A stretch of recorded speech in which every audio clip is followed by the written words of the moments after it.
Now, the top of the hour on the Progressive Voices channel on TuneIn presents the Green News Report. We're looking for records coming close to over 200 cities setting those records over the next 5 days. Heat and wildfires explode in the U.S.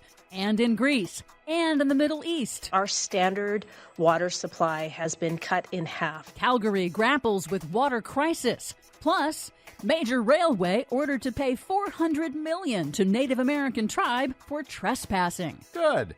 All of those stories and more straight ahead from BradBlog.com. I'm Brad Friedman. And I'm Desi Doyen. Stand by for 6 minutes of independent green news, politics, analysis, and snarky comments. You know what they'll say, though? The White House will point out that there's more production now than there's ever been before under this administration of domestic energy. They point that out, but it's such a false headline because it should be much higher. Oh, so it's higher under Biden than it is under Trump, but that's no good because it should be higher. Got it. Good luck with those Veep stakes.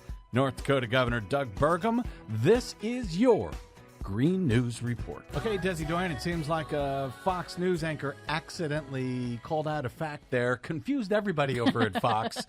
What do you got for us today? Well, first, AP reports that health officials are urging people to make plans now to stay safe amid prolonged, dangerously high temperatures over coming days. 150 million people from the Midwest to the Northeast face a long-lasting extreme heat wave that the National Weather Service expects will set new records, including high overnight lows of more than 80 degrees. A new analysis by data firm Climate Central finds that extended extreme heat waves in the U.S. today are now at least 4 times more likely because of human-caused climate change driven by the burning of fossil fuels. And this is going to be a very big one from all accounts coming over the next few days, even weeks. Yep.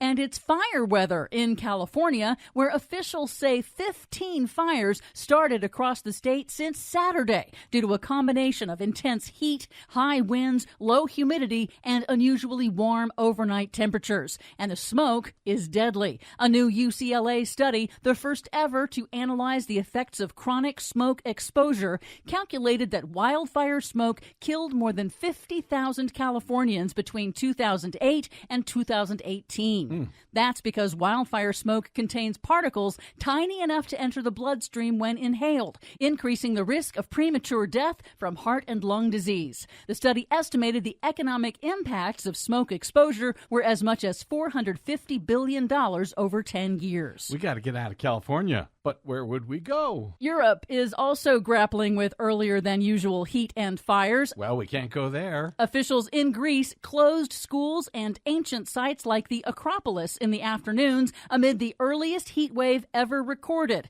as a major wildfire rages west of Athens. In the Middle East, at least 14 Jordanian pilgrims have died of heat stroke while on the Hajj pilgrimage in Saudi Arabia as temperatures hit 116 degrees. In Africa, violent riots have erupted in drought-stricken central Algeria over months of water shortages amid a deepening multi-year drought. In Canada, Calgary is in a water crisis, not from climate change, but failing infrastructure. Significant damage was found on the city's main water feeder pipe, cutting the city's water supply in half. Repairs could take at least a month. Calgary Mayor Jody Gondek has banned outdoor fires and stepped up conservation measures to fight an early, intense wildfire season. Bad timing. We are going to be in a prolonged period of needing to conserve water.